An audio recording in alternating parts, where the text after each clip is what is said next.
Page 4.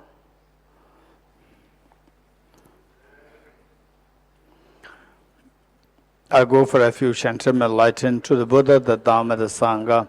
By my accumulations or practice of giving and so forth, may I become a Buddha to benefit all sentient beings. I go for refuge and am enlightened to the Buddha, the Dhamma, the Sangha. By my accumulations or practice of giving and so forth, may I become a Buddha to benefit all sentient beings. I go for refuge and am enlightened to the Buddha, the Dhamma, the Sangha. By my accumulations of practice of giving and so forth, may I become a Buddha to benefit all sentient beings. Sangye juda zoge chonam la chanjo bhado dane gyapso che dage jinso.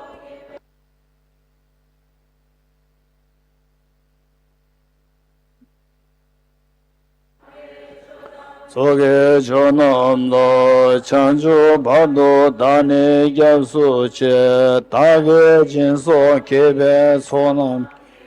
Lola benye sangye drupare sho.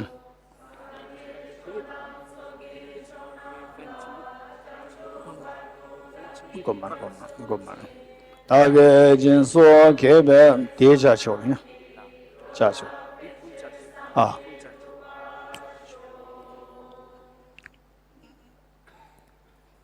Om ye dharma hetu prabhavam hetum tesham dathagato evatat tesham chayo nirodha evam bhati mahashamanaye svaha.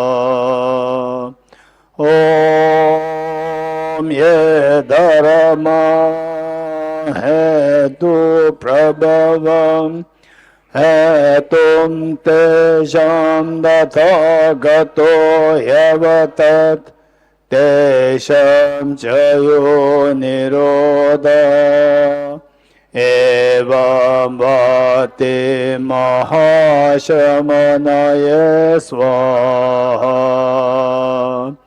Om ye dharma hetu prabhavam hetum tesham dathagato yavatat tesham chayo nirodha evam bhati mahashramanaye svaha. All phenomena arise from causes. The causes are taught by the Tathagata. The cessation of the causes as well is taught by the great seer.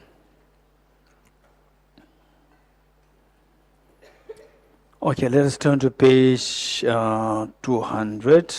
The three essential points. Three essential points, page 200.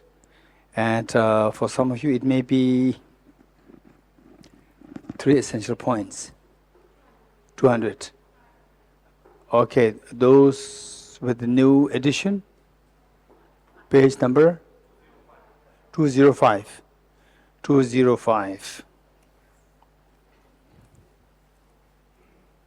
Okay. The three essential points. What do you have?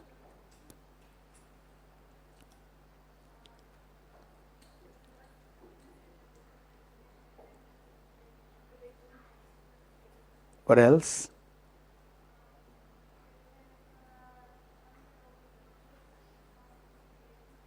What else?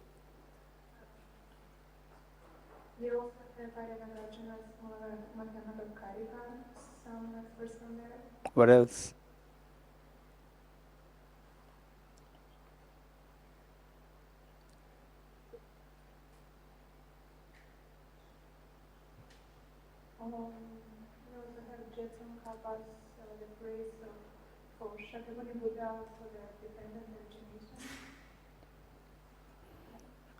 Okay, so then we can read the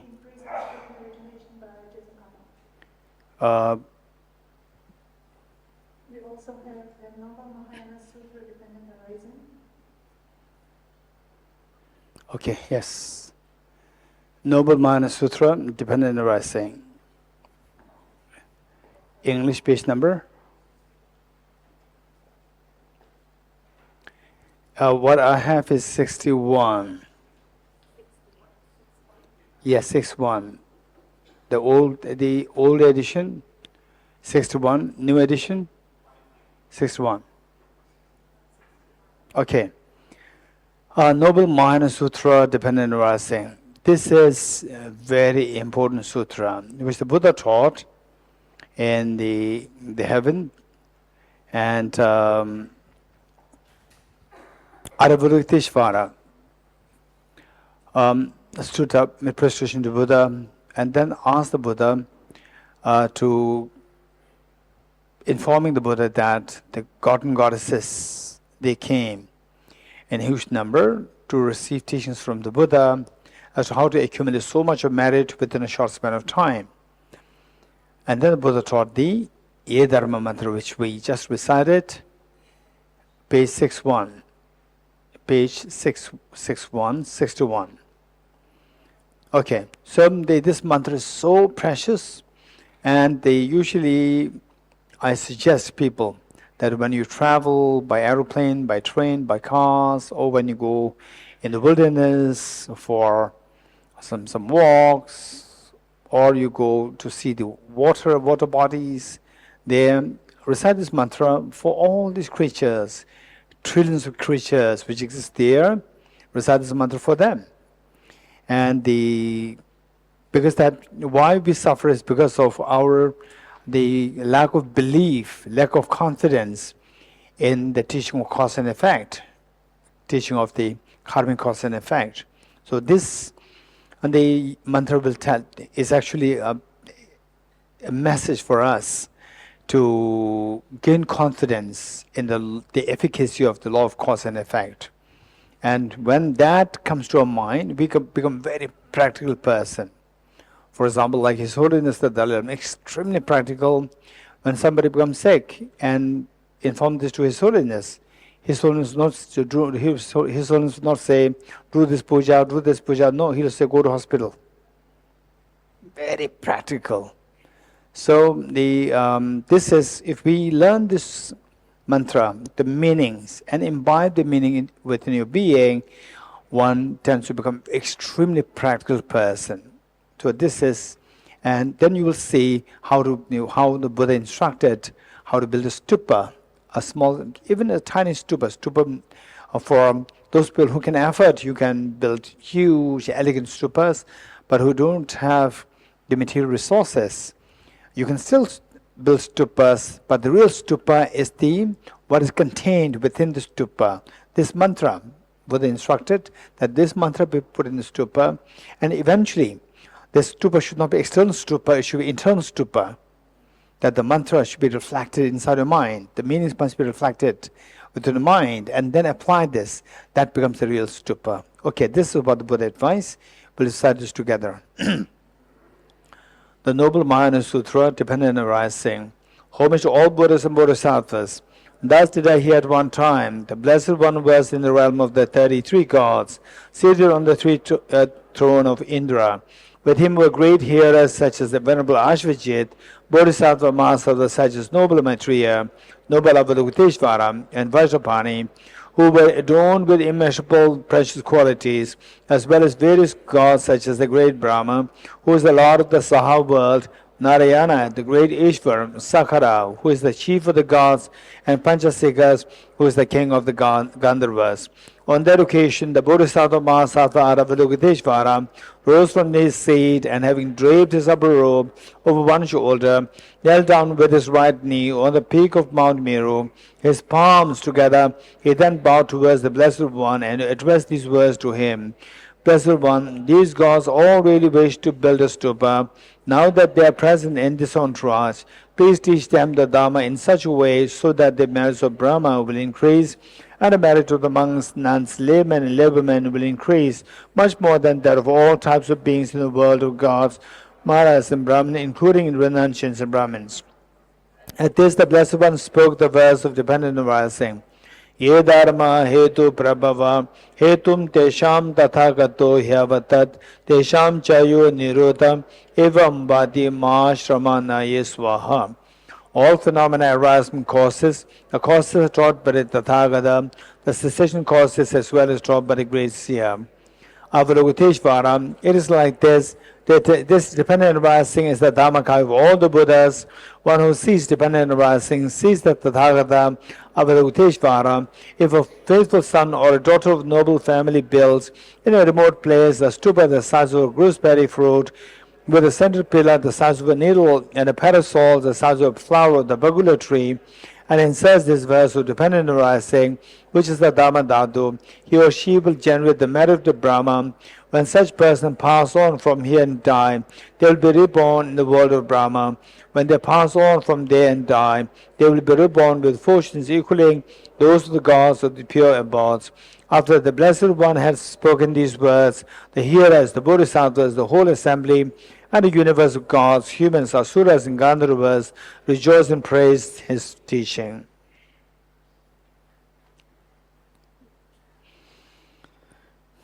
Okay. Continuation from where we left yesterday, we talked about the two opposites, establishing that if nothing exists objectively, everything exists subjectively. That's what we learned. So subjective as opposed to objective, and what else? Subjective as opposed to objective, and what else? Conventional as opposed to ultimate. Dependent as opposed to independent. Deceptive as opposed to truly existent. Relative as opposed to absolute. Okay, we need to remember all these things. And what we did was that how the subjective things exist subjectively as opposed to objectively, and subjective and conventional, how these two are synonymous. This is what we learned yesterday. So now we dive into what emptiness is. For this, we remember that to go into emptiness, we need to clear the two, we need to get the correct answers to the first two questions. What are the two questions? Raise hands. Yes, Thomas. First question. What is the first? Do things exist? Okay, Carl, second question. Do things exist objectively? Okay, what's the answer to the first question? Do things exist? Answer is yes. If you say no, what's the problem? Nihilism. And what's the second question? Do things exist objectively? What's the answer? No. If you say yes, what's the problem? Extreme of absolutism. Only when your answers are correct to these two questions, you are entitled to study emptiness. So, if ever in your life, with the more detailed studies of emptiness, you encounter with the people, or you think that, the emptiness, and there's nothing existing. If this is what comes to mind, remember these two questions. It's very important. And also, if you do meet with people who said, in Buddhism there's nothing, everything's empty, then you have to remember these two questions. Everything's not empty. Everything exists. Everything exists. The empty meaning, empty of objective existence. Okay. So with these two things done, the next step to go to emptiness is emptiness equals dependent origination. Dependent origination equals the middle way. Therefore, okay, so what is that is A equals B and B equals C. What would you deduce then? Therefore, A equals C. Likewise, what I said is that emptiness equals dependent origination. Dependent origination equals the middle way. Therefore, emptiness equals the middle way. Middle way meaning it is not nihilism. Okay, So we have to establish how emptiness equals middle way. Sorry, how emptiness equals dependent origination. Number one.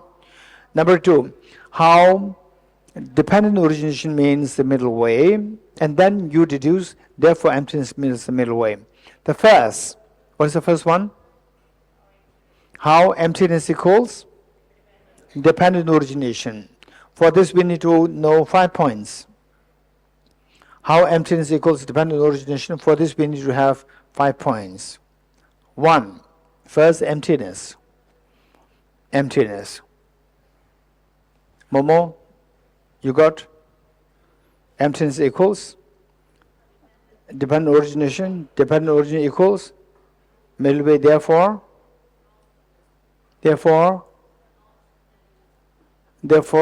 emptiness equals emptiness equals the middle way. A equals B, B equals C, therefore A equals C. Therefore emptiness equals the middle way. Good. Okay, so how is that emptiness equals dependent origination? For this we need to know 5 points. First, emptiness. Number 2, emptiness is a short form of emptiness of independent existence. Let me repeat it. Okay, how many of you know who? Who? Anju? Anju, right? The lady there, your name? Manju. Manjuji, what is who? What is who? What is who? WHO, who? Who are you? WHO, what are you? Who am I? What is the what's the meaning of who? What is the meaning of who? Who is? Who? Okay, Manjuji is confused. Manjuji is confused. He knows the meaning of who, right? He knows the meaning of who. Yes, right. So when I ask what is who doesn't mean who are you, who. It simply means it's a short form of World Health Organization. You're getting it? Don't take it too literally. It is an acronym of World Health Organization. Likewise, when we say emptiness, don't take it too literally. It is a short form of emptiness of independent existence. So number 1, emptiness. Number 2, emptiness is a short form of emptiness of independent existence. Number 2. Number 3, emptiness of independent existence means nothing exists independently. Let me repeat it. Emptiness of independent existence means nothing exists independently. Number 4, nothing exists independently means everything exists by dependence. Everything exists by dependence. Number 4. Number 5, everything exists by dependence means everything is dependently originated. Everything is dependently originated. Okay, let me repeat it. First, emptiness. Number 2, emptiness is a short form of emptiness of independent existence. Number 3, emptiness of independent existence means nothing exists independently. Number 4, nothing exists independently means everything exists by dependence. Hey, Bujala, don't disturb Arman. Arman has to listen to these. He's an analyst. He needs the data, right? You already wrote. Are you sure? Or what are 5 points?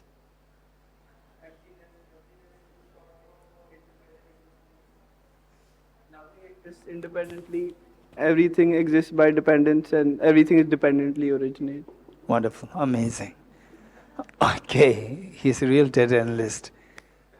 Okay, thank you. So from this we see that emptiness equals dependent origination. Good. Next. What's next? What is next? Dependent origination equals the middle way. How dependent origination equals the middle way?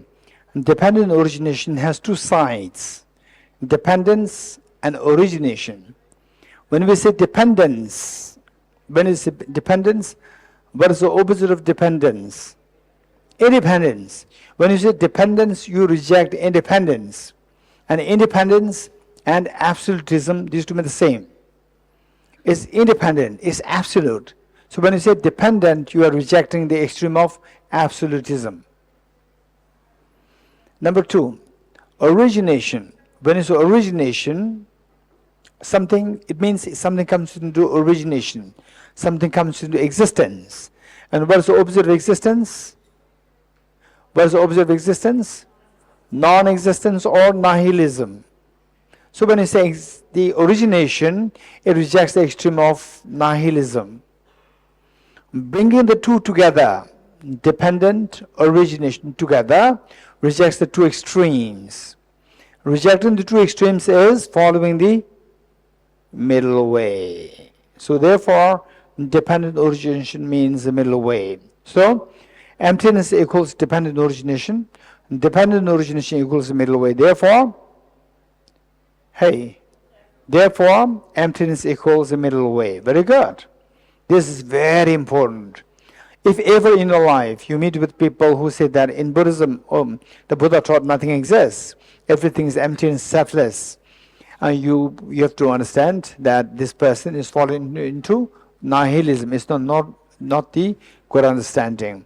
And why I am emphasizing so much on this part is because that one time in a big conference, one very respected professor, very senior professor, and who is claimed to be a professor or expert in Buddhist philosophy and Hindu philosophy. And yes, of course, one thing that I truly appreciate this professor is that he has a very open mind, not at all rigid. That's amazing. There's no fundamentalism. There's no fanaticism with this professor. It's amazing. If anybody says something sensible, he will agree. And even if may not agree, even if may not tally with his own belief, but if it makes sense, he would agree. That's amazing. So, one day in a conference, he said that in Buddhism there's no self. And initially I thought that, okay, he meant to say no objective self. And then the person, he was the chairperson in the conference meeting. And from the audience, somebody was again saying something. Then he justified what he said. In Buddhism, nothing exists. Everything's empty. I was literally shocked. I was not expecting such a... Of course, he's very bright and very open-minded. But I could not really believe that this is what is coming from his mouth. Somebody who is respected, who is claimed as an expert in Buddhist philosophy. I was very sad. So, all these many years being a professor, then keep reading books here, there, not studying systematically. That's the problem. That's the problem. Okay, I will not mention his name to respect his privacy. Yes, Thomas. But would you take his mind? Huh? Did you give him a correct information regarding how he believes really? Say it again. Did you change his mind? Did you explain how things are? Oh. No? Don't try to change the mind of the old people like us. Change the mind of the young people. Old people, they will not give up easily, right? So like my age, don't try to change, right? Only if the person is gifted with very open-mindedness, then this is a different story. One. Okay. So good. So now with this, the next point that I'd like to share with you is dependent origination. This is so important. Always see emptiness in the life of dependent origination. Emptiness and dependent origination to be seen as the two sides of the same coin. This is so important. If you don't see the emptiness and dependent origination as the two sides of the same coin, then the problem is you can easily slide into nihilism. Okay. So for this, we need to know more about dependent origination. And His Holiness the Dalai Lama classifies the understanding of dependent origination on three levels. Three levels of dependent origination. The first is dependent origination of the results dependence on causes. Dependent origination of results dependence on causes, number one. Number two, dependent origination of the wholes depends on parts. The whole, W-H-O-L-E, whole. Dependent origination of the wholes dependence on parts. Number two. Number three, dependent origination of dependence on mere mental designation. Let me repeat it. Dependent origination of dependence on mere mental designation. Three levels of dependent origination. Okay, now I'm going to also take you to a little bit of the technical side as well. Technical side, it doesn't mean it's difficult. Okay, the first one, dependent origination of the results dependence on cause. Results dependence on cause, number one. Number two, dependent origination of the wholes dependence on parts. Number three, dependent origination of dependence on mere mental designation or mental imputation. These two are the same. Mere mental designation or mere imputation. Good. Okay, anyone wants me to repeat? No one. Good. Okay. Three levels of dependent origination. Now, first I'm going to explain this, each one of these, and then we'll go a little bit into the technical part. First, dependent origination results depends on cause. For example, let's say the flower. And it's not that these three are contradictory to each other. No, these three can overlap. For example, with the flower, you see that all three levels of dependent origination overlap with the flower. But in terms of your understanding, the first one is gross, the second one is subtler, third one is the subtlest. But in terms of the existence, these three can coexist. Let's say the flower. The flower comes into being but depends on the earlier causes conditions. The flower comes into being but depends on its earlier causes and conditions, which means that the flower fulfills the first level of dependent origination. It is a result dependent which came into being but depends on the earlier causes. Number two, that the flower is made of multiple parts. It has petals, pistil, and the branches, stems, and so forth. It has multiple parts. So a flower is a whole imputed on the basis of the multiple parts. So dependent on the multiple parts. This is number two. Number three. Okay, number three is a little technical. Listen.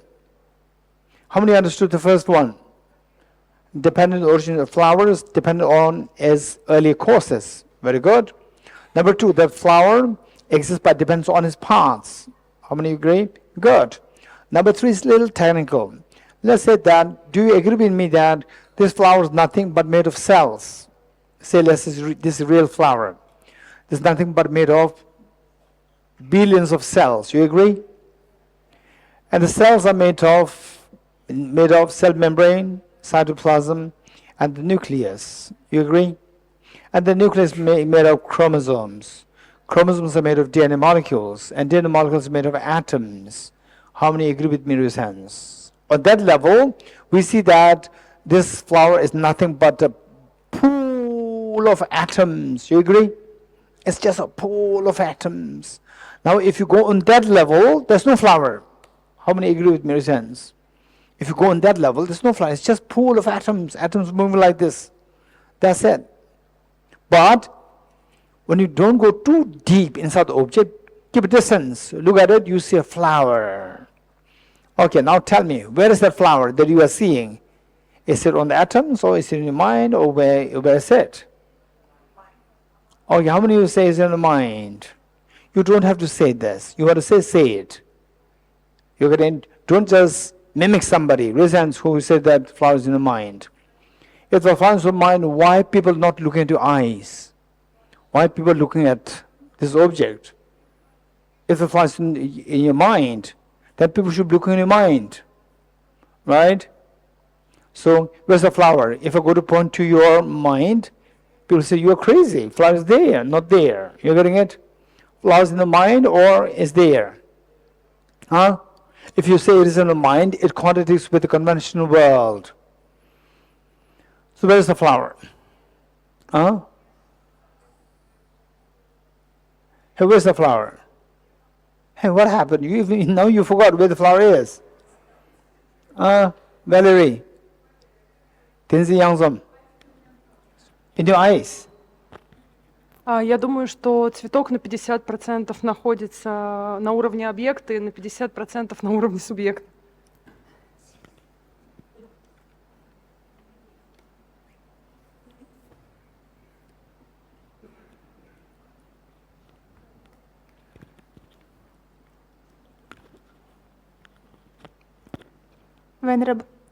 Venerable Geshe, I think that the flower is 50% from the object and 50% from the subject.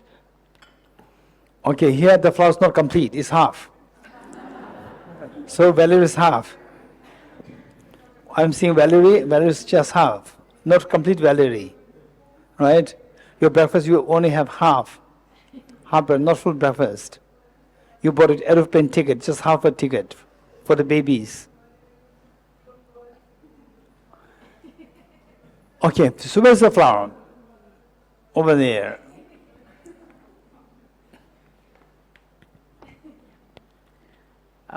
Objectively, it's a bunch of atoms, and it's doing its function of growing and, having some kinds of concentration of color or whatever.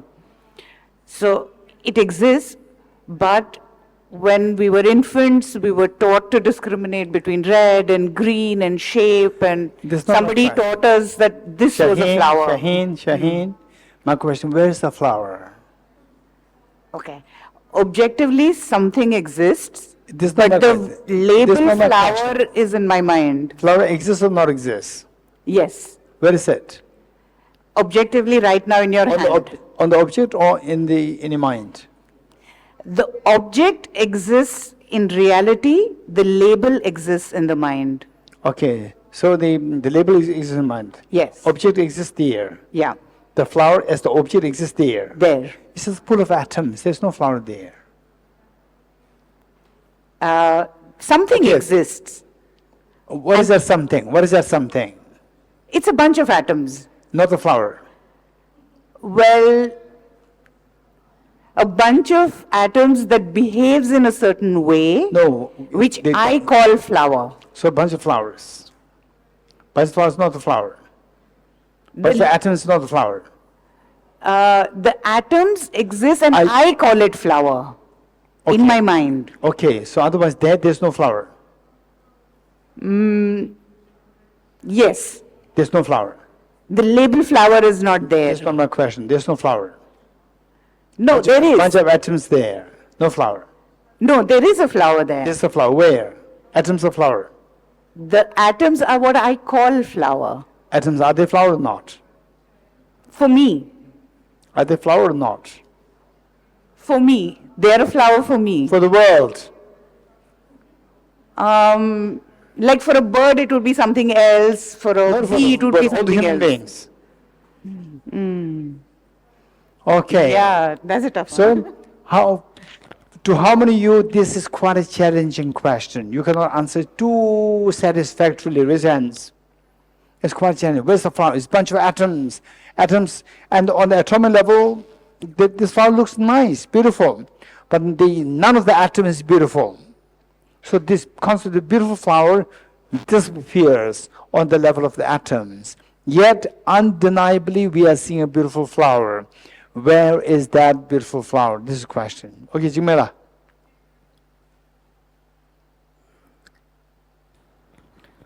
There's a two level, Geshe. Like conventional level, we can see flower as a object, but ultimate level, like when we ultimate analyze, there's a bunch of atom, but there's At the conventional level, there's a flower. flower. So flower is here. Yeah. It's just pool of atoms. It's a part of the So part of the collection flower. of parts. Yeah. The parts of the flower is not the flower. Flower. Parts of the flower is not flower. The pillar is not a house. Sorry. Pillars are not the house. It's a part of the house, so it's a house. It's a part of a house, therefore it's not a house. It's house. Pillar is house. It's No, interesting. not a whole like, but it's No, included. pillar. This pillar is house. Yeah, yeah, but it's a part of the house. This is part of a house, I know. Yeah. It's not house. So if we look from the This pillar does not have a door. door, have a pillar. Door needs a Yes. pillar, sir. Pillar doesn't have a door. It doesn't have a window. Yeah. It is not a house. It is part of a house. Part of a house, I know. Yeah, but it's not a not house. a house. Like It's not a house. yeah, the house. It's not a house. The conventionally we say house means like whole together. What's wrong with you? Yeah. Your hand is not you. It's my hand. It's not you. Yeah, You have is your hand is not you. not me. Good. The pillar is not house. It's the part of the house. Yeah, It's not house. not house. So the atoms are not the flower. Not flower. It's atom. It's not the flower. So on the atoms there's no flower. At the atom level, like there's no flower. Very good. Yeah. So flower is not on the flower on the atoms. Flower? Flower is not on the atoms. No. So flower is where? Like we. Your mind. Yeah. Subjectively, we. So the flower is in your mind, not there. Yeah. So Jimala is in my mind, you are not there. But my atoms are here. Huh? Atoms. Okay. Which means that Jimala is finding a little complicated. Chelsea, you want to face the challenge? Yes, tell me. Where's the flower? Thank you, Geshe. When I'm looking in your direction, I see the flower in your hand. And it's true that it is a bunch of atoms, but I can't see the atoms unless I You cannot see. unless you cannot I see. look You closer. cannot see. with Simply my because you eyes. cannot see doesn't mean that it doesn't exist. That's true. So therefore the bunch of atoms is there. Yes. On the atoms there's no flower. Well, there's both. There's both. Yes. So atoms are not a flower. The atoms are. So when I look at the flower with Yes, my eyes, I can see the flower. I cannot see the atoms. In order to see the atoms, I would have to move You closer don't and have to use see, an but the electron reality is that microscope. it exists there. One more In time. reality, the atoms exist there. Whether That's you true, see it or yes. not, that's a different story. Yes. On the atomic level, there's no flower. On the atomic level, there's no flower. If you go there, there's no flower to be seen. That's true. What you see is deceptive. Yes. So there's no flower. What you see is deceptive. Conventionally, there's a What flower. you see is not true. That's true. So there's no flower. There is. Conventionally. Where is it? When I look with my eye consciousness, on a conventional level, there's a So flower. what is If that? I- Where is that which your eyes could see? Where's that flower which your eyes could see? From the Is subject. it on the atoms or on the subject? Subject. So your flower, the flower is in a subject. So I'm seeing Chelsea is in my mind, not you. A combination of both. Combination of both. So we should always go together.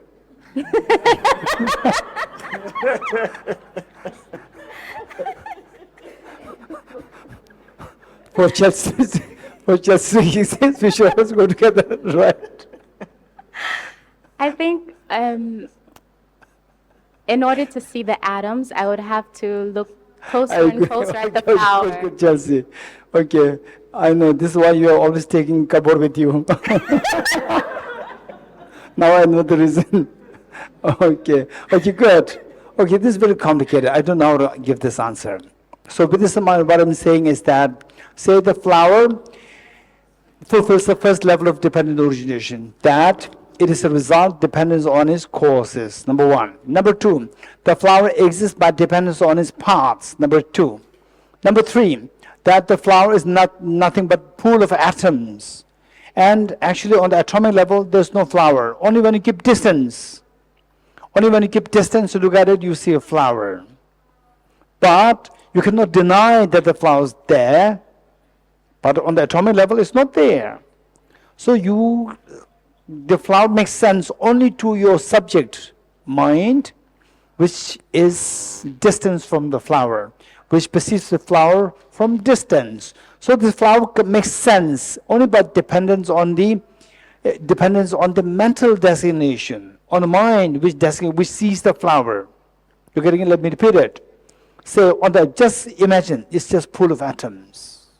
You come too close, pool of atoms. Okay. So from distance you see me in water. From distance you see me in water. You're wondering, is he really in water or what I'm seeing is mirage? How will you decide? How will you evaluate if I'm really in water or that what you are seeing is a mirage? How will you decide? Kim, how will you just decide? Just imagine that you are half a kilometer away from me and you are seeing me in water. You're wondering, is that real water or what you are seeing is a mirage? How will you evaluate this? Just think, there's no right or wrong answer, just give your answer. That you are a body of water. Sorry? That you are a body of water, or that you are water. Say you are half a kilometer away from me. Yes. You are seeing me in water. Inside the water. Yes. Okay. So you're wondering, is that really water? Or what you are seeing is a mirage? How will you evaluate that? How will you I will try to walk there. Okay. Maybe Momo is better. Momo, tell me. How will you evaluate? I will come closer to you. Perfect, makes sense. You're wise. Momo is wise. Come closer, and you see it's totally dry. There's no water there. Then you conclude that what you earlier saw as water was not real water. It was mirage. You're getting it? This is what Arya Nagarjuna taught. Did you read Arya Nagarjuna's book? Momo? No? Maybe you used to know Arya Nagarjuna in the past life. Because you said exactly what Arya Nagarjuna taught. Arya Nagarjuna taught in the text, Precious Garland, if the mirage were to be water, why not those close by the mirage see water? If the mirage were to be water, why not those close by the mirage see water? The fact that closer you come to the object, you see there's no water there, which means what you earlier saw was a mirage, it's not a water. How many agree with this? How many agree with Arya Nagarjuna and Momo? How many you agree with two of them? Raise hands. Good. So, the flower is just the illusory existence, which exists but depends on your mind, but depends on your mental imputation. From the object there's no flower at all. It's just pool of atoms and your mind imputes a flower there. So this is known as the flower existing by dependence on mental imputation. You're getting it? Okay, how many got 60% of what I said?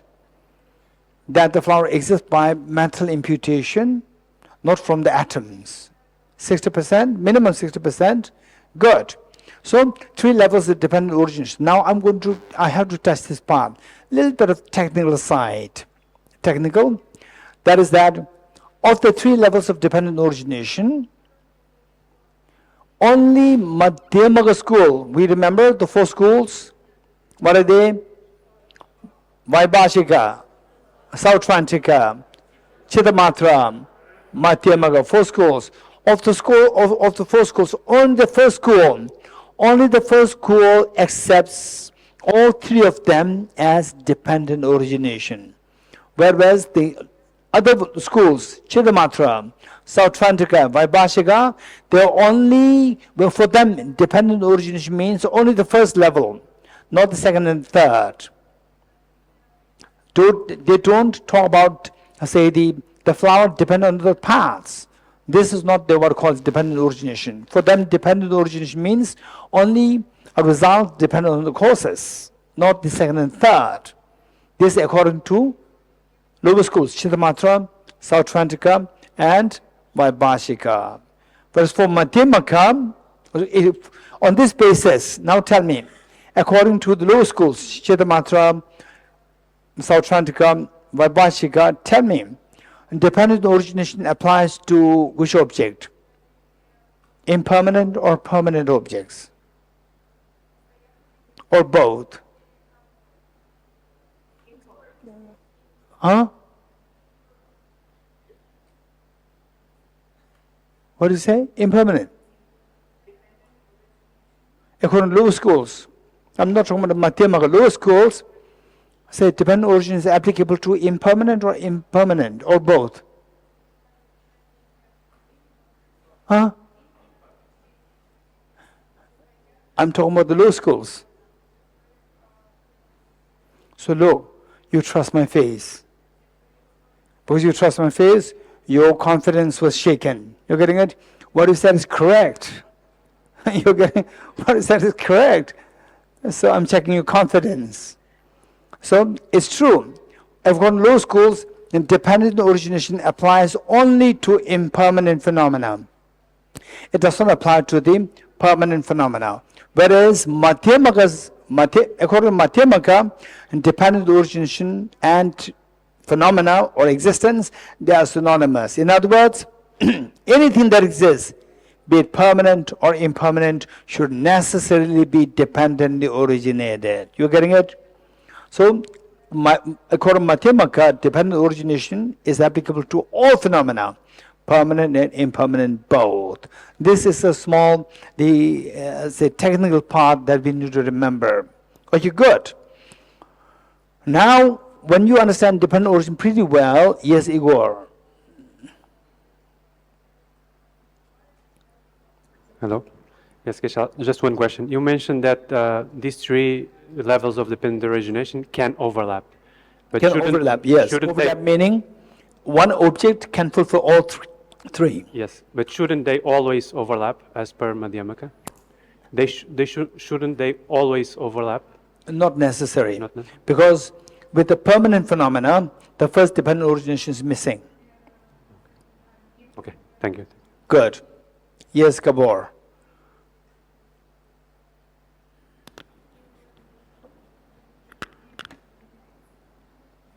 Thank you, Geshe. I don't fully understand how Chittamatra don't accept the mere mental imputation as a dependent origination. Okay, this is a good question. Very good. Not only good question, very good question. Gabor always creates problem on me. Okay, thank you.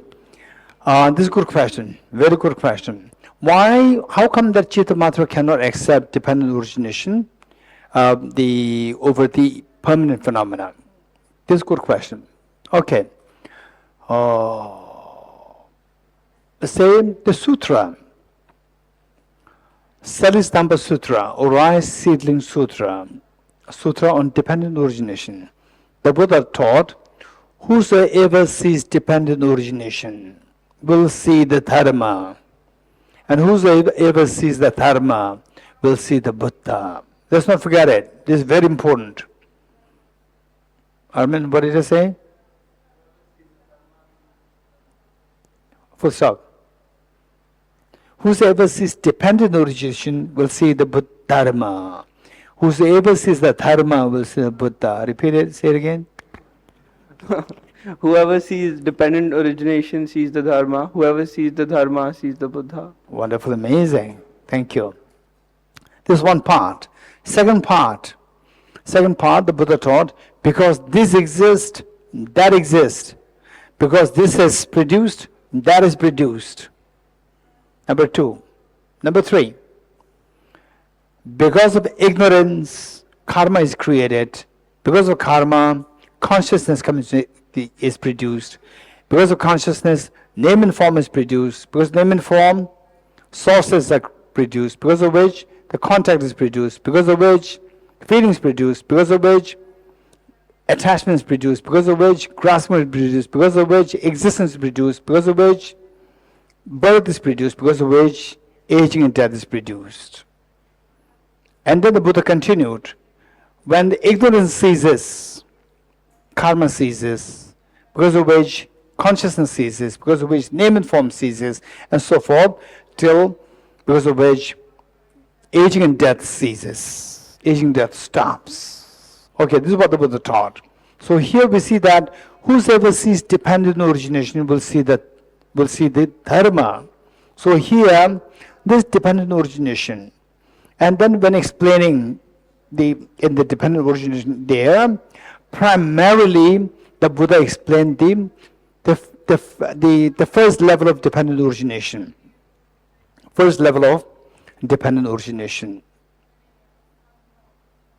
First level of dependent origination. Okay, so on the what do you say? The 12 links. 12 links is what? This is related to which of the 3 levels of dependent origination? First link. So the lower schools, Chittamatra and the lower schools, in the first place, keep in mind that when we learn these things, we are being spoon-fed.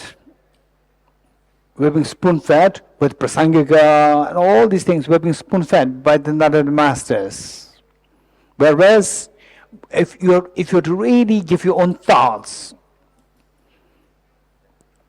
for example, say the Chittamatra, we say, oh, Chittamatra masters, they are very highly intellectual, greatly intelligent. How come that they don't know this? We also don't know.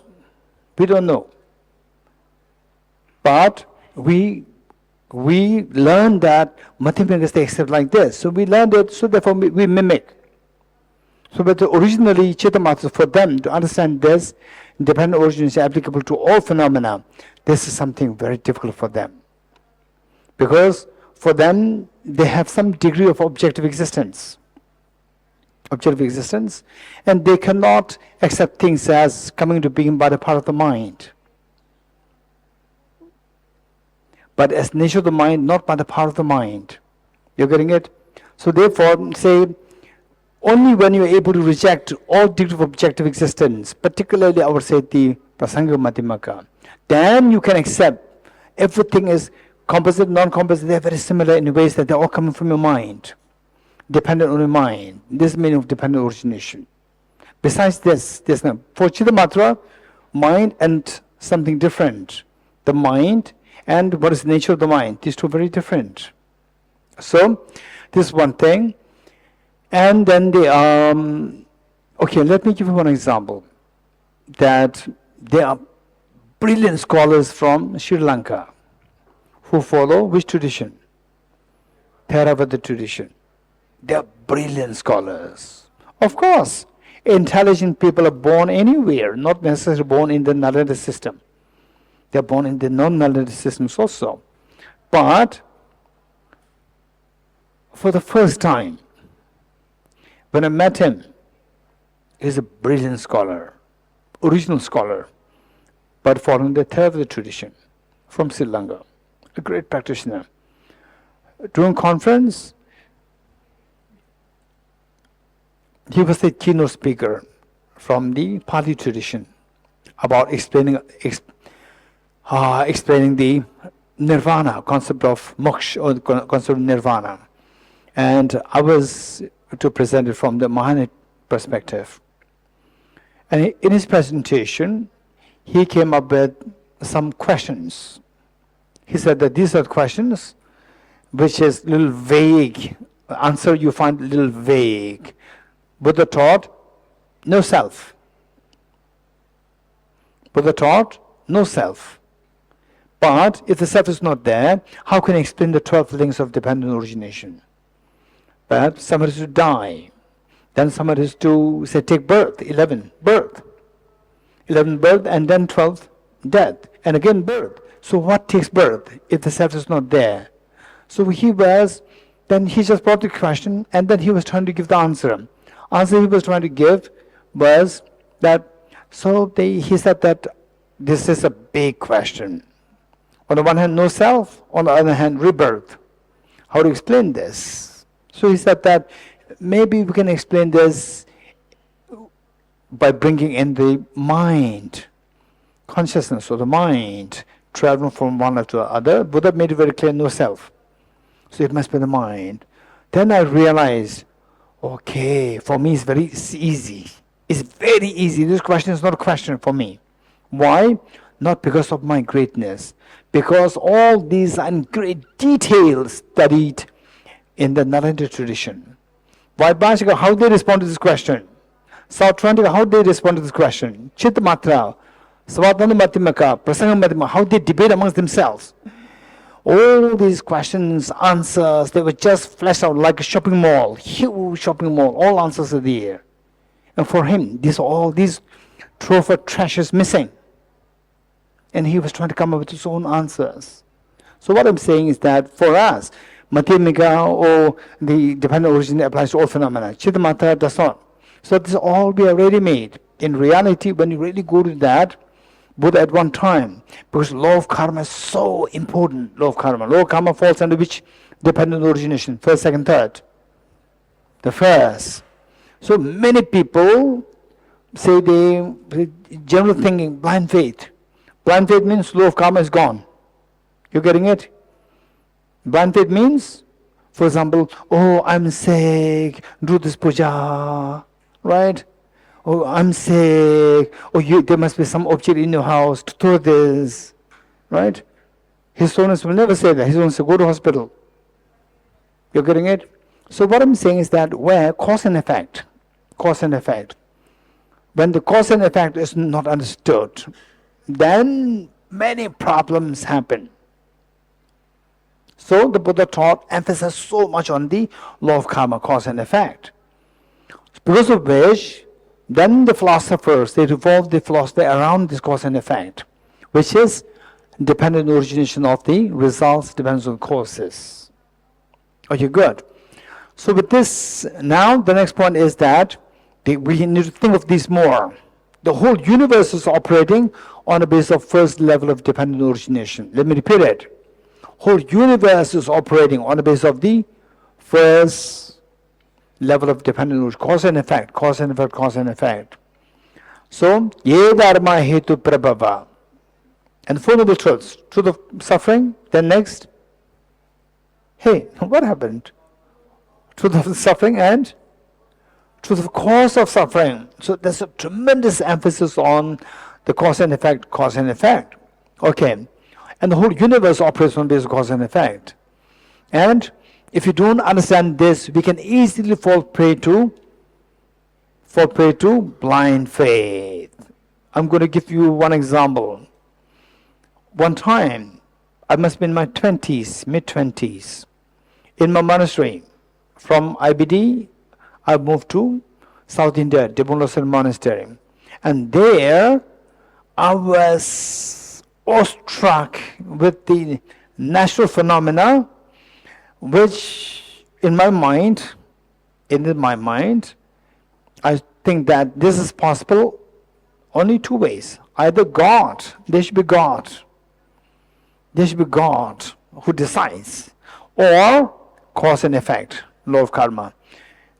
Besides these two, there's no third option. What is that? I was amazed.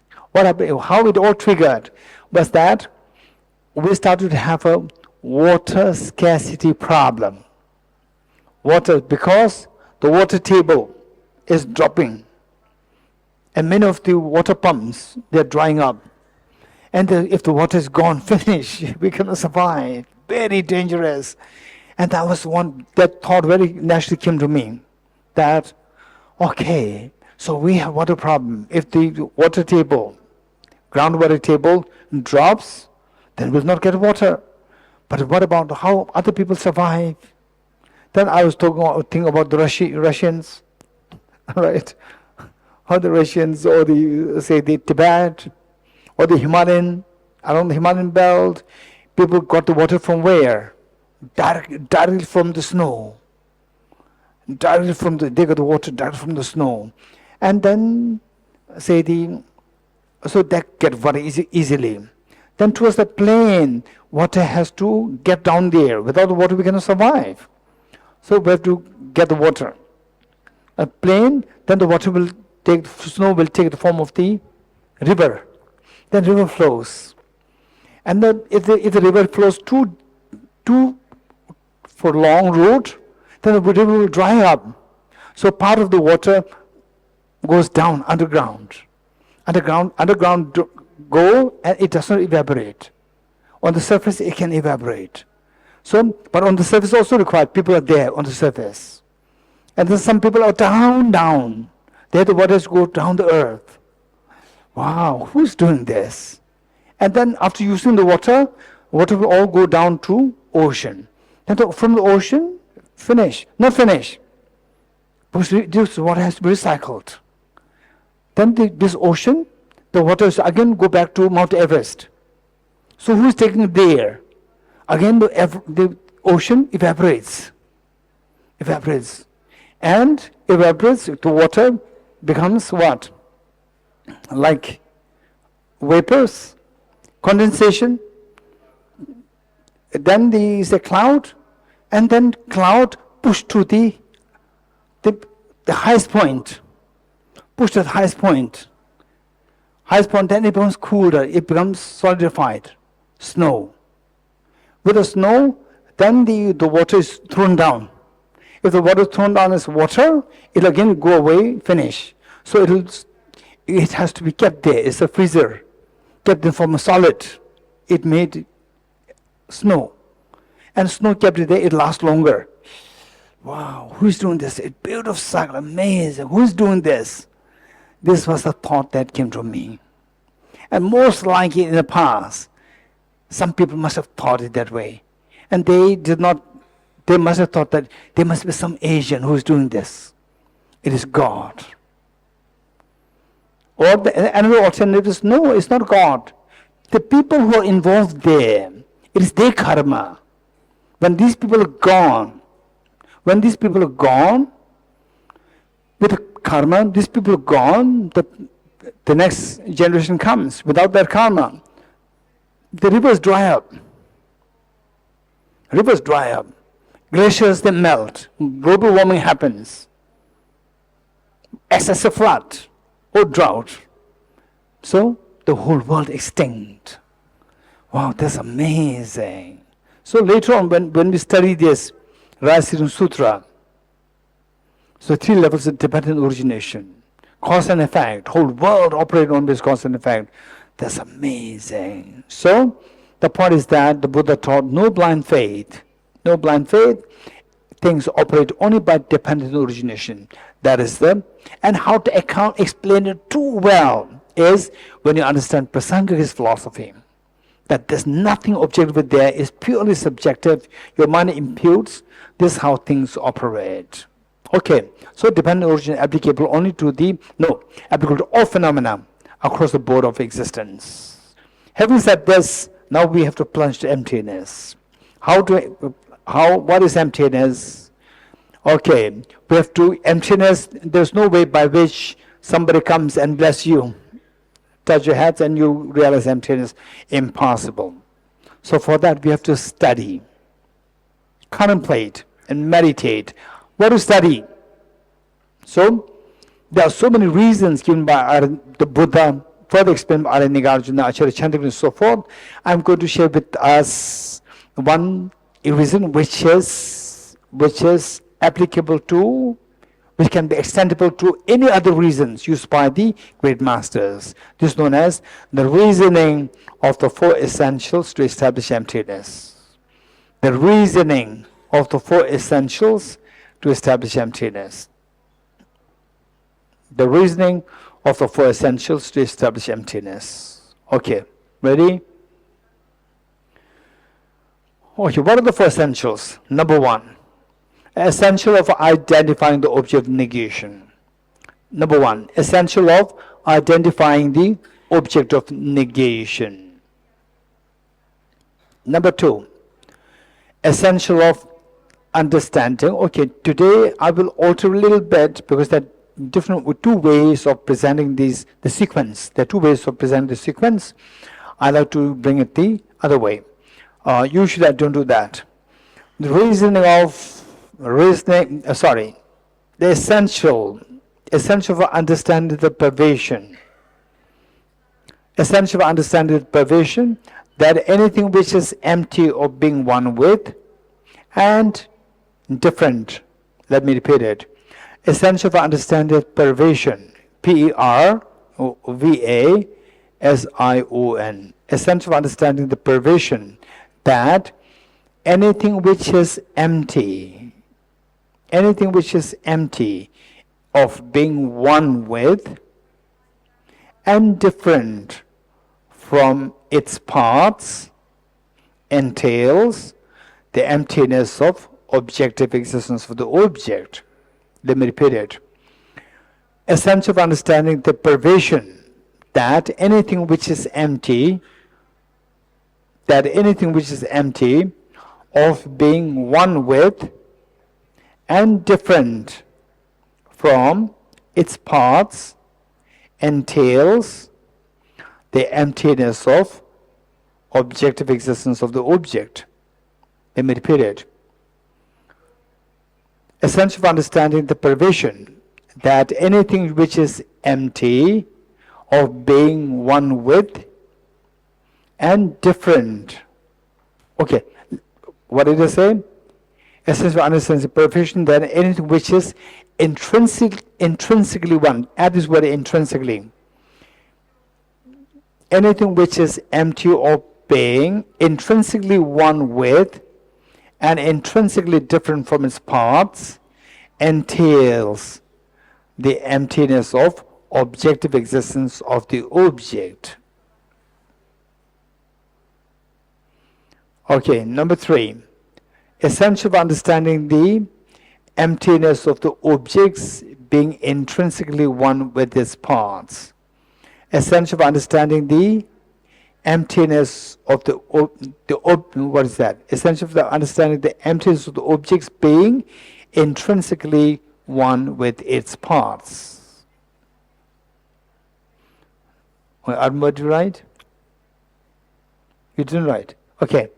Number 3. Essential for understanding the emptiness of the objects being intrinsically one with its parts.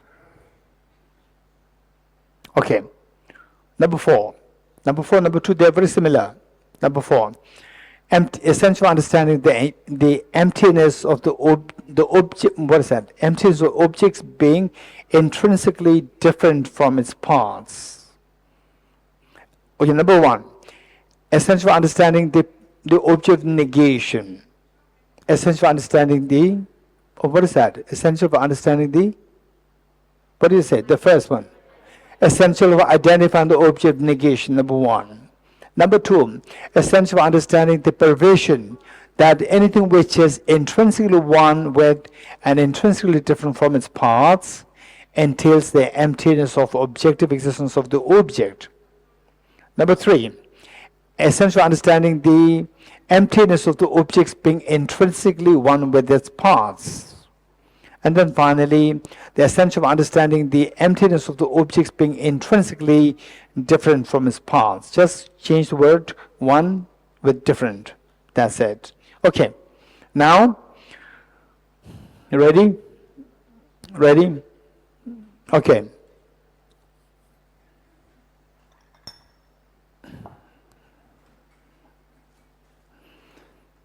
Group A, Group B. Hey, Group A, what is this? Glass of water. Group B, what is this? Glass of water. Let's say Group A, you are the ordinary person. You are the ordinary people. And Group B, you are a physicist. You're a physicist, right? Okay. Group A, what is this? And Group B, you physicist, you are the particle physicist. Particle physicist, which means that you examine the quarks, electrons, protons, so forth, and you use the electron microscope. Now using electron microscope, what is this? Pool of atoms. You will say pool of atoms. And I say water. What do you say? Hey, Group B. Pool of atoms. Is there water? No water, just atoms. You getting it? Okay, Group A, what is this? Water, right? Water. So Group A says water. Group B says no water, pool of atoms, no water. Okay, who is correct? I'm asking group A, who's correct? You are correct or they are correct? Thomas? They're correct. You're correct. They're wrong. They're wrong. Okay. Hey, group B, who's correct? Huh? Okay. Jigmara is not a physicist, he's a fundamentalist. She was saying, we are right, they're wrong. All right? Okay. Hey, I will ask the lady there. Who's correct? Мы все правы. Both are correct. Okay. What's your name? Allah. Allah is more objective. Yeah. Thank you, Allah. Both are correct. Okay. Allah, my question to you. This is a flower, and this is a flower, and this is chocolate. Which is correct?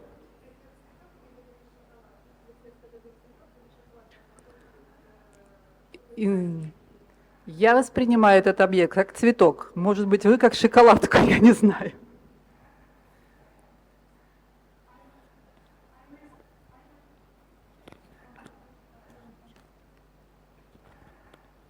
Geshe-la, I see it as a flower. Maybe you see it as a chocolate, but I do myself see chocolate. see it as a flower.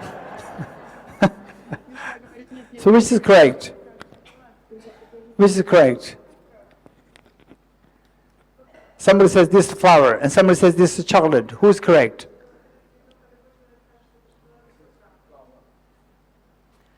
Ну, зависит от того, кто воспринимает. Я это так понимаю. Я это так понимаю.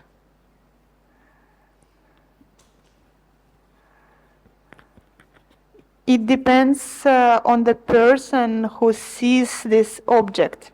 That's interesting. Okay. Say, some people say that Allah is in Root Institute. Some people say that Allah, you are in India now. Some people say that Allah is in Russia. Who is correct?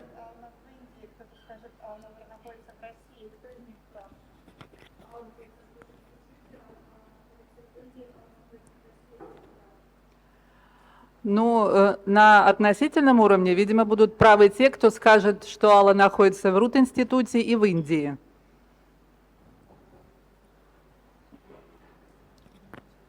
So on the conventional level, those who say that Allah is in Root Institute and those who say that Allah is in India are both correct.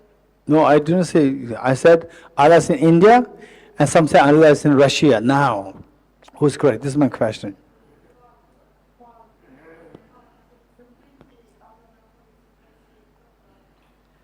Но тот, кто говорит, что я нахожусь в Индии. Those who say that Allah is in India right now, those people are correct. How many agree with Allah residence? Those who are not radical. Right? Okay. I agree with Allah. Thank you. Okay. Which means that you cannot say that Allah is in India and Allah is also non-India. Both cannot be correct simultaneously. You agree? How many agree? Except for the radicals. Everybody will agree, right? So likewise, you cannot say that this is water and this is non-water simultaneously. It cannot be. If it's this flower and this not flower, this flower and this chocolate, you cannot say that simultaneously. Both cannot be correct.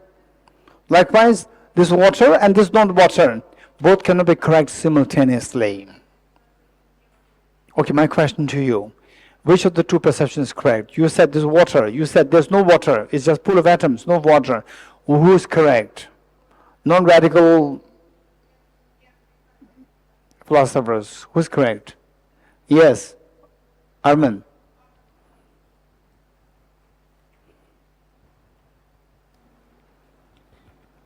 Just like the mirage example you gave when you have to come. That's not a question. Who's correct? The atoms are correct. Huh? Atoms are correct. Atoms are correct. Yes. They're not atoms. They're human beings. Sorry? They're human beings. They're not atoms. Oh, no, are you talking about the water? Huh? You're talking about the water, right? No, I said the one who said this is water and one who said this is not water. This is just pool of atoms, no water. Yeah. Who's Second one. Second. not the first one? No. This is not water. That's just a label given by us. Okay, otherwise this is not water.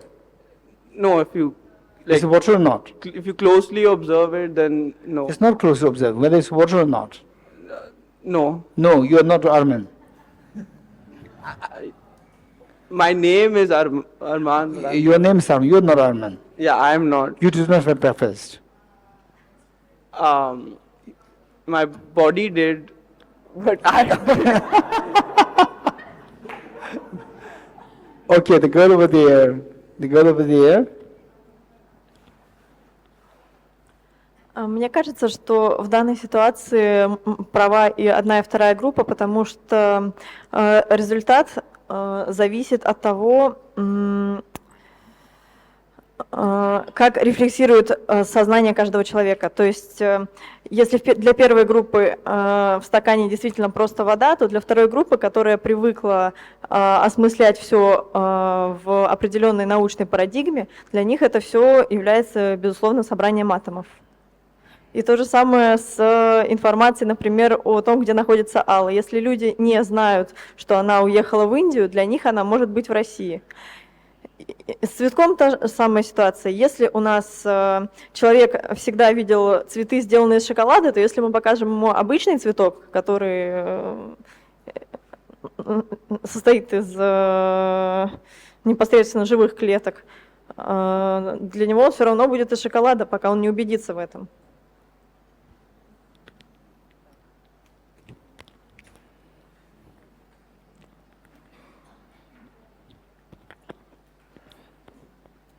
I think that both groups of people are correct. A is correct and B is correct because results depend on our perception. In other words, everything depends on the observer.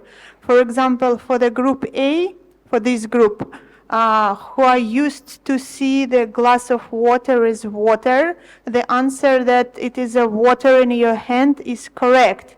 At the same time, for the group B, who are the scientists, and who are used to see the water as a bunch of atoms, for them, when you say there is a bunch of atoms in my hand, this is correct assumption. So everything depends on the observer. Likewise, when with the example, where is Allah in India or in Russia, it again depends on the observer. Those people who don't know that Allah is in India, if we say that Allah is in Russia, for them this assumption will be correct. And the same we can apply for the flower. For example, if some people only saw, like chocolate flowers, like chocolate which is made in the form of a flower, and you say, oh, it's a chocolate in my hand, and for those group of people who are used to see only chocolate flowers, for them this would be correct. So at the end, everything depends on the observer. This is the answer. What's your name? Как вас зовут? Настя. Настя.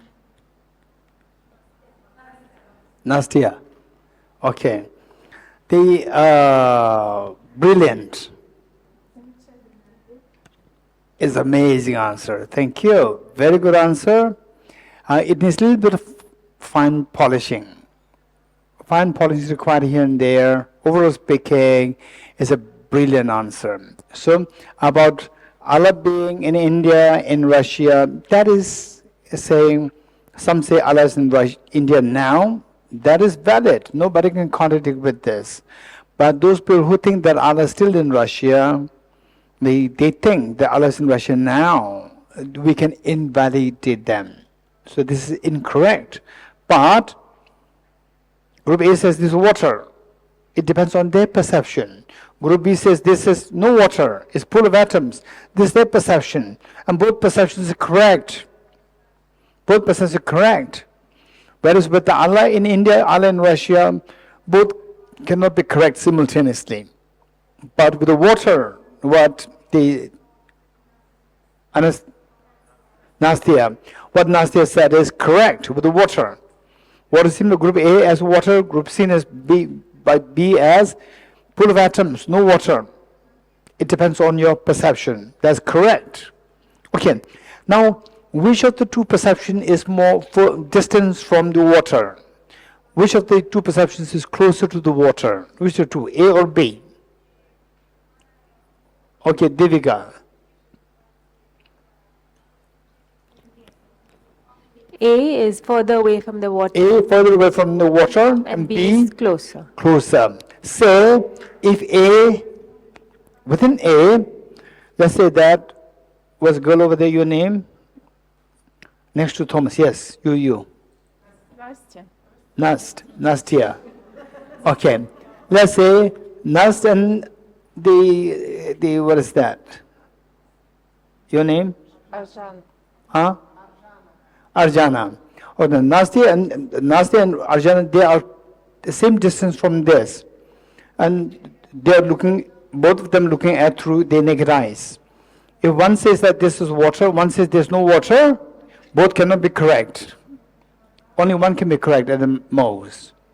But here, group A looks at from distance, group B looks at very closely through electron microscope.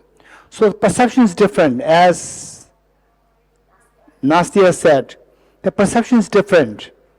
Group A uses far away mind. Group B uses a mind very close to the object. So therefore, the perception is different. Because the perception difference, the same object can be perceived in different ways, depending on the perceptions. In other words, the frame of reference is different. Whereas in the case of two people sitting together, the frame of reference is the same, and if they describe differently, both can be correct. But the two of you, group A and group B, you are using two different frames of reference. You're getting it? One, look, you can frame reference from distance, and other one frame reference from nearby. So now look, your mind which is further away from the object, mind which is further from the objects, assessing the object is known as conventional analysis. The mind which is closer to the object and analyzing the object is known as ultimate analysis. In short, the mind which perceives the object can be classified into two groups: ultimate analysis and conventional analysis. So, this is water with respect to the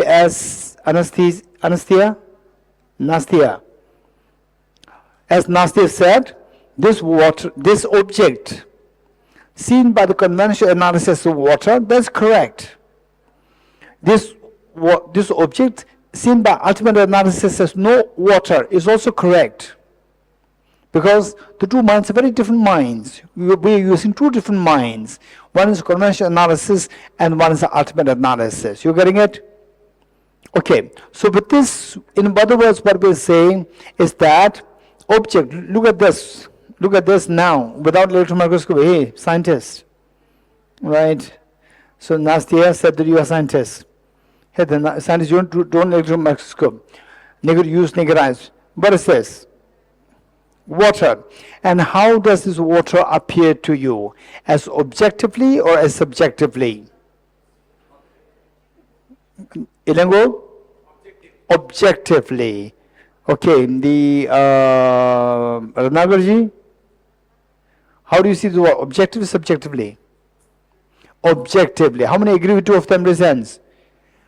What do you mean by seeing the object, the water, as objectively? What do you mean by that? It is there. It's not there. Okay, so the water exists objectively or not? Water exists objectively or subjectively? What exists subjectively? It exists subjectively. What exists objectively? So it is in your mind. No, it's outside. So you said subjectively. I said objectively. But no, the water exists subjectively or objectively? I said water exists objectively. Subjectively. Subject means? Objectively. Objectively. Sorry, I speak very... Water exists objectively. Objectively, yes. Okay. So if the water exists objectively, remember, If the water exists objectively, which of the two minds should see this? Ultimate analysis, conventional analysis. Which of the two minds should see this? If the water exists objectively. Say you see me in water from distance. You are 1 kilometer away from me. You see me in water.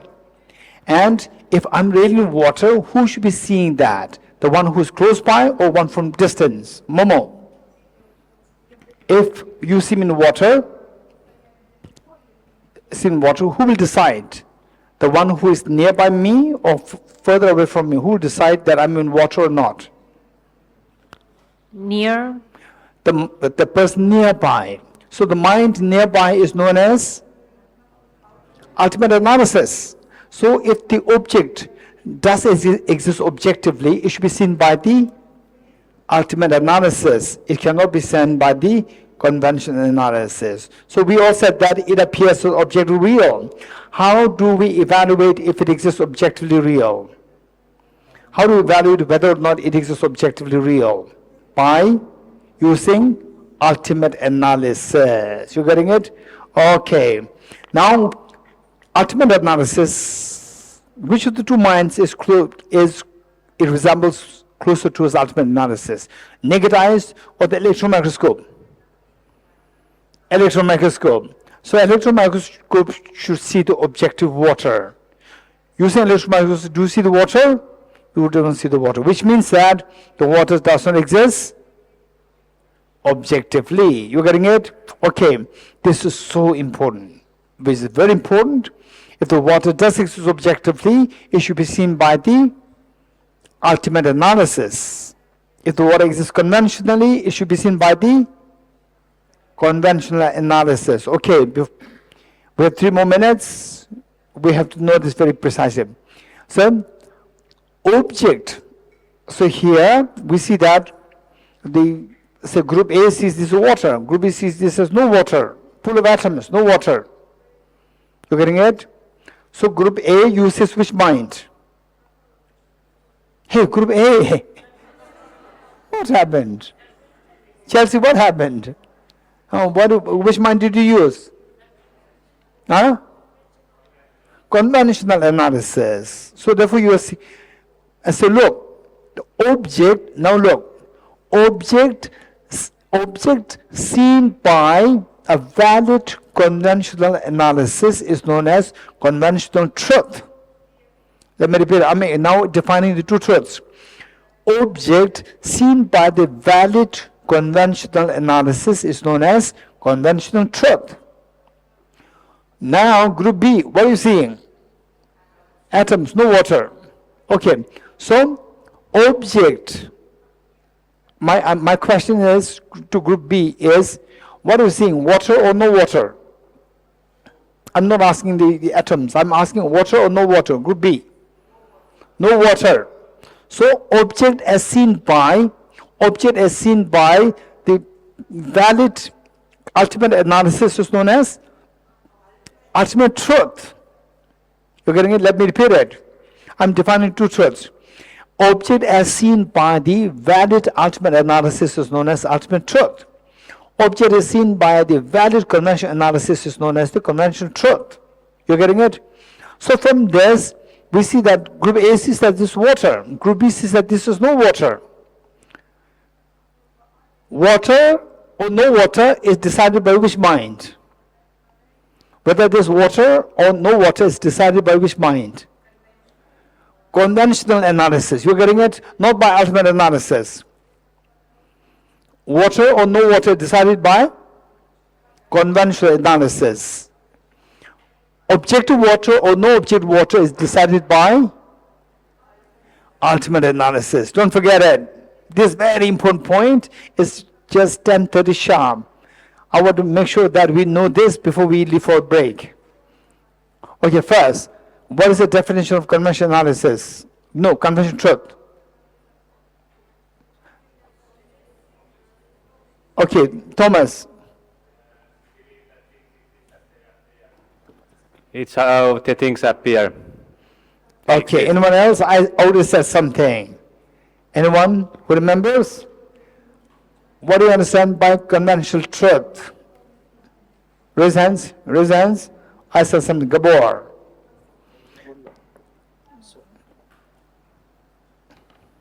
Object as seen by valid conventional analysis is conventional. Perfect. So therefore, this is one thing that I really suggest that you remember, try to remember the key words. Object as seen by the valid conventional analysis is known as conventional truth. You're getting it? I already said it.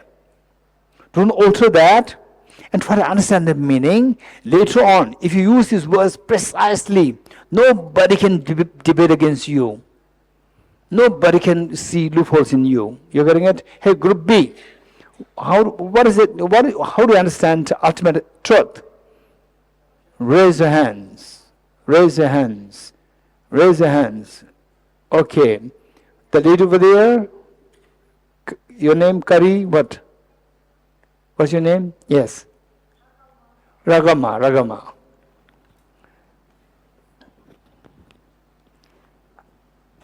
Объект, который устанавливается верным абсолютным анализом, является абсолютной истиной.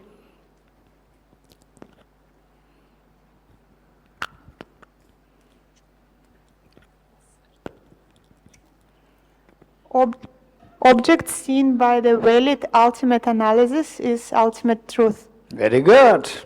Very precise. Nobody can debate against this. Object as seen by the valid ultimate analysis is known as ultimate truth. You getting it? Ultimate truth. So, now look. Heart Sutra. Form is empty. Emptiness is form. Form is not of the emptiness. Empty is not other than the form. Okay, now let's see. How many recited this Heart Sutra the last few days? All of us. Okay, let's see. What group A sees as form, as water? What group B sees as empty of water? Form is empty. You getting it? Both are correct. What group B sees as empty is what group A sees as form. Emptiness is form. You getting it? Now, these two, what you see as water, what they say as no water, is it the same object or two different objects? It's the same object. Form is not different from emptiness, and emptiness also not different from the form. You getting it? It's the same object. The same object behaves in two different ways, depending on what Nastya said. What Nastya said? The same object behaves in two different ways, depending on the different observers, different perceptions, different mind, ultimate analysis and conventional analysis. So when you employ the ultimate analysis, you see water, form. When you employ the conventional analysis, you see the water, form. When you employ ultimate analysis, you see emptiness of water. So it's the same object, but seen in two different ways. So from this, the first one, form is empty. What group A sees as form is actually the empty with respect to group B. So that is the explanation of the ultimate truth. So the form that we see, group B sees as emptiness. This is the ultimate truth. Now what group B sees as emptiness is what group A sees as a form. That is conventional truth. Because what group B sees as emptiness is what group A uses conventional analysis.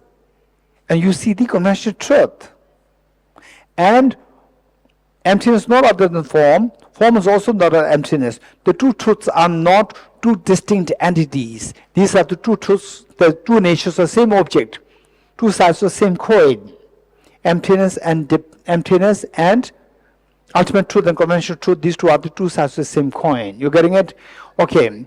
Now, how many like to end up into confusion? Raise hands. How many are curious to end up into confusion? Professor Rogerji, you want to end up in confusion? You don't want to end up in confusion. All right? Okay. Somebody wants to end up confusion, and on the basis of the confusion you want to grow further? My question to you. Okay. Question to you. What is this? Hey, group A. Group B, what is this? No water. No water meaning no objective water, right? Because no water is decided by group A or group B. Water or no water is decided by group A, not group B. Group B decides objective water or no objective water. You getting it? Because you analyze objective or no objective. You don't analyze water in general. You getting it? So therefore group B, what is this? Empty of objective water. You getting it? Group A, what is this? Water. You getting it? Okay. Now Nastya said that both are correct. It depends on the perceiver. It depends on the perceiver, the mind, impure mind. Now, if it depends on the perceiver, the impure mind, my question to you and Nastya is remove the two perceptions, remove the minds. Remove the minds. What is this? I am not interested in your mind. I'm interested in this. What is this object? Hey, group A, what is this object? What happened? Hey, group B, what is this object? Huh? Jigme, liquid form.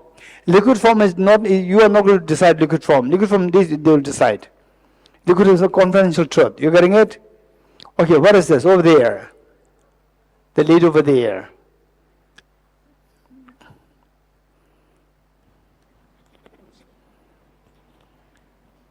Ничего не будет, Geshe-la.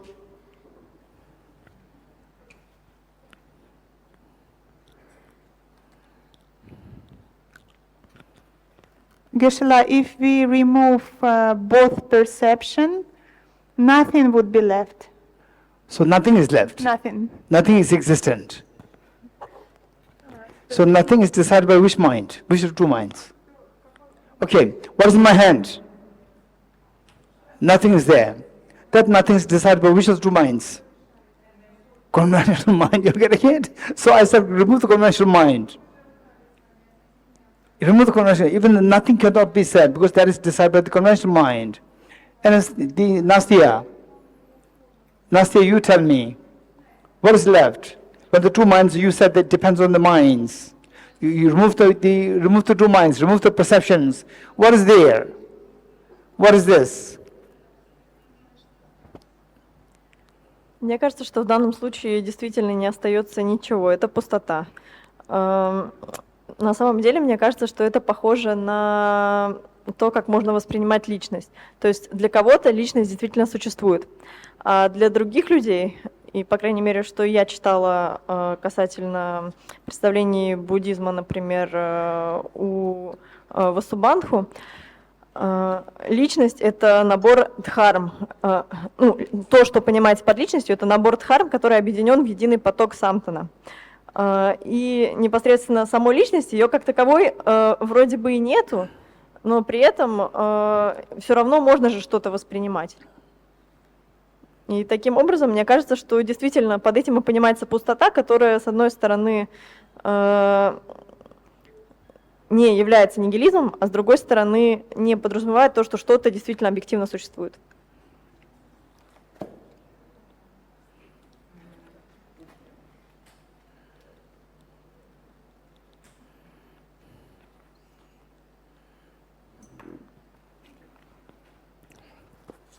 Geshe-la, I think nothing would be left, and we can compare this nothing with emptiness. And I also want to draw an example with how we perceive a person. For example, in one of the works of Acharya Vasubandhu, I read that person is a collection of dharmas, and person does not exist the way we see, but at the same time we see something. And likewise, on the basis of such examples, we can posit emptiness, and emptiness is something which is not nihilism, but at the same time it is not something which is objectively existent. Okay, this is an interesting answer. Thank you, Nastya. Very good answer. Okay. When the answers are very good, I tend to challenge. Not because it's a challenge, it's because to fine-tune or to see the depth deeper.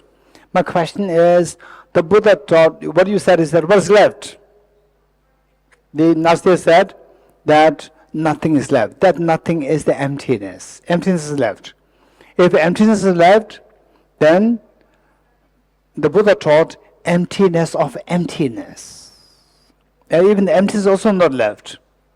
If you see emptiness left, you see emptinesses, then if emptiness is left, it should be seen by the ultimate analysis. Then the ultimate analysis should be seeing the emptiness to be objectively real. So Buddha taught nothing exists objectively, including emptiness. The Buddha taught emptiness of emptiness. You getting it? Okay. How many of you are intrigued? That's interesting. Reasons? We are so lucky to have Nastya, right? Who brought this issue up. Now the emptiness comes. Very good. Okay, Nastya, thank you. Very good. So these are the points to contemplate on before we jump into the 4 essentials. Okay, Thomas.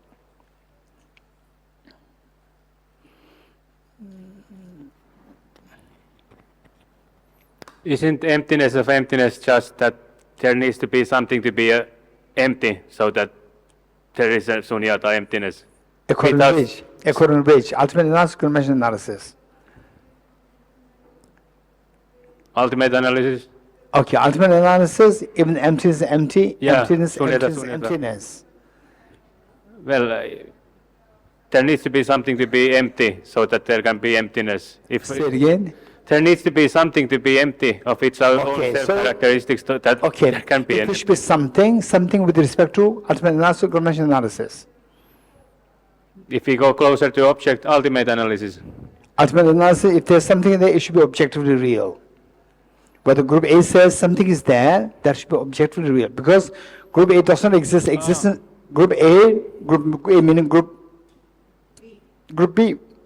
Ultimate analysis does not examine if the flower exists or not. It examines if the flower exists objectively or not. So if it says something is there, which means something exists objectively is there. Is it an infinite regression?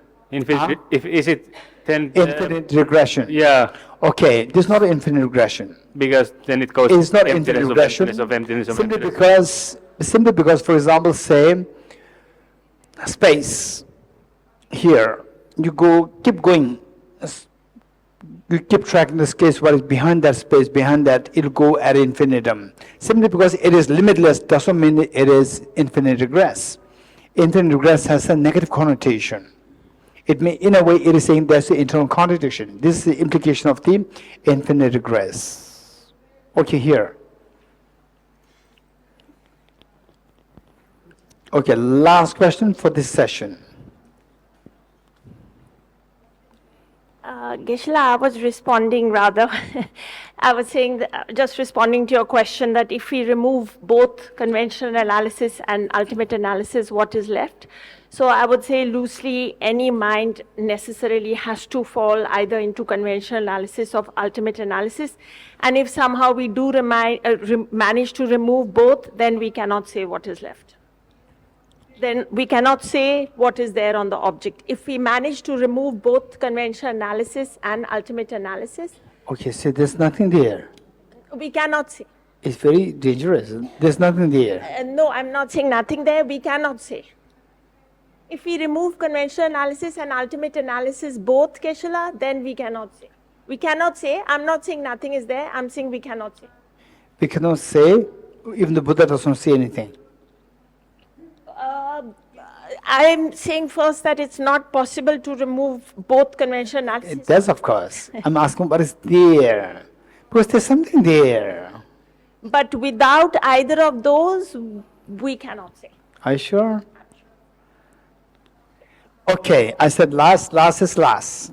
Otherwise, many hands are coming up. I really appreciate these hands. Okay. These are the first food for thoughts. Om